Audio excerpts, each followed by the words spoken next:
Som du kanske har märkt så var jag tvungen att hoppa över en del i första Mosebok. Men de två mest avgörande händelserna fick vi med. Den första, den handlade om hur Gud ingick ett förbund med Abraham och med hans kommande. Och den andra händelsen handlade om hur Gud skonade Isaks liv. Eftersom Herren inte fordrar människooffer och eftersom händelsen också var en förebild för det offer som skulle ske genom Jesus Kristus. Men det som vi inte fick med, det är hur Isaks son Jakob lurade den äldre brodern Esau på sin fars välsignelse. Det var ju alltid den förstfödde som skulle få välsignelsen. Men Jakob, han var ju född alldeles sekunderna efter Esau. Det här bedrägeriet, det gjorde att Jakob fick fly undan.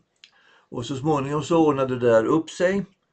Och efter att ha kämpat med Gud, riktigt brottats med Gud, så ger Gud honom ett nytt namn, Jakob. Jag läser därifrån första Mosebok kapitel 35, vers 10. Du ska inte längre heta Jakob, utan Israel ska vara ditt namn. Namnet Israel betyder den som har kämpat med Gud. Och det är naturligtvis samma betydelse idag. För oss kristna så blev Jakobs brottningskamp ett exempel på hur Gud verkar helgelsen i våra liv. Ja, helgelse är också ett sånt där teologiskt ord. Men det betyder inget annat än att Gud vill göra oss heliga. Gud fostrar oss. Och då använder han sig av livets svårigheter. Jakob fick 12 söner. Var och en av dem blev upphov till en av Israels 12 stammar. Och en av de där sönerna hette Josef. Och Josef, han var en drömmare, eller rättare sagt han var utrustad med gåvan att tyda drömmar. Och därför så favoriserades han av sin far och bröderna avundades honom. De tyckte så illa om honom att de sålde honom till ett resesällskap som var på väg till Egypten. Väl nere i Egypten så fick Josef tyda drömmar åt farao. Och han belönades med att bli Egyptens store ledare. Han blev den högste tjänstemannen i Egypten. Och nu är vi på 1700-talet före Kristus. Och i samband med en stor svält så tvingades Jakob och hans familj ner till Egypten för att få hjälp där. Och så möter de Josef nere i Egypten. Och Josef som litar på Herren, han är inte fylld av bitterhet, utan han säger istället så småningom till sina bröder: ni menade ont mot mig, men Gud har menat något gott genom det för att bevara många människors liv. Den där berömda utsagan, det har blivit en nyckel för de kristna och de kristnas förståelse av hurdan Gud är. Som aposteln Paulus säger på ett ställe, så låter Gud allt samverka till det bästa för dem som älskar honom.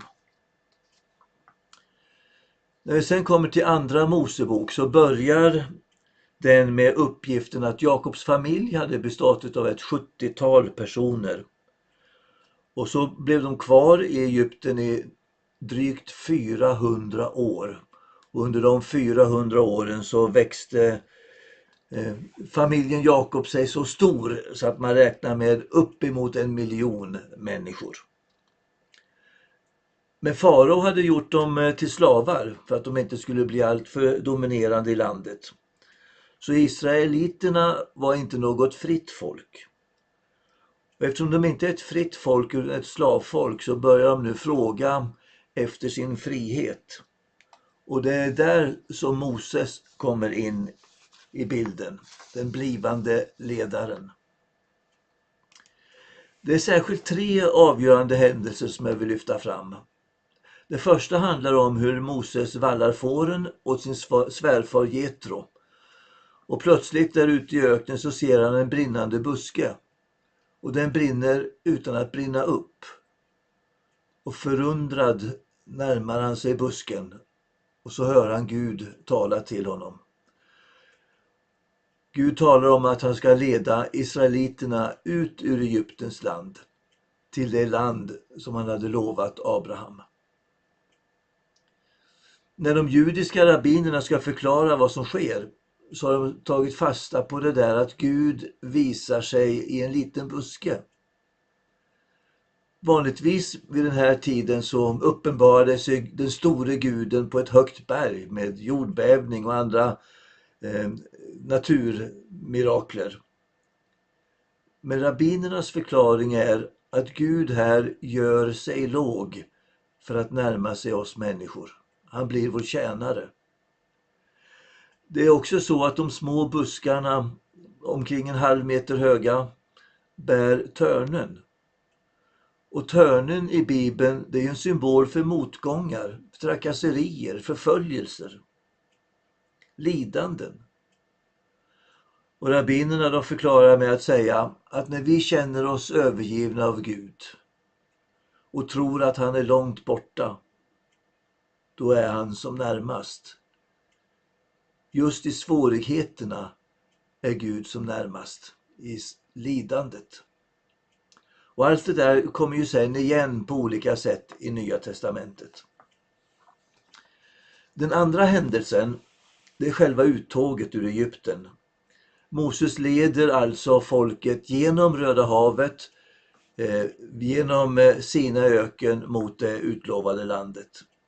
Så det är Gud som befriar folket och gör folket till ett folk. Den gamla skapelsen dränks i Röda havet och den nya skapelsen föds. Den händelsen har blivit en förebild för det kristna dopet, då Gud leder oss genom vattnet. Vi går från det gamla till det nya. Den tredje händelsen som åtminstone måste nämnas här, det är när Moses och folket anländer till berget Horeb eller Sinai och där tar emot de 10 orden.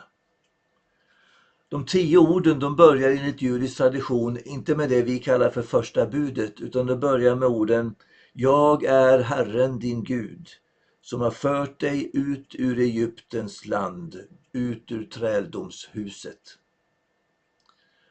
Så när Gud talar till oss människor så börjar alltid med goda nyheter, och det tycker jag är värt att komma ihåg. Så kan man känna igen Gud. Låt mig sluta det här klippet med att säga att Gud sedan uppenbarar sig väldigt konkret i det som vi kallar för Torah-rullarna. Det är alltså här de 5 första Moseböckerna. Själva ordet Torah, det betyder Guds vilja, Guds tanke, Guds instruktioner eller undervisning. Och du ser hur en sån Torah-rulle kunde se ut. Man håller den alltså i vänster höger hand och sedan så snurrar man allt eftersom man läser. Guds ord är förvisso lag för oss. Och det är anledningen till att vi också oftast översätter Torah med det svenska ordet lag. Fast egentligen är det alldeles för snävt att tala om lag. Dessutom så leder det ju olyckligt nog till tankarna till överträdelser, skuld, straff och så vidare. Judarna själva de uppfattar inte Torah på det sättet, utan de uppfattar den som ett privilegium. Tänk att få instruktioner direkt ifrån Gud, att Gud visar vägen. Här måste vi sluta, men vi ska fortsätta här i nästa klipp. Och vi tackar så länge för att du har tittat på det här och välkommen igen.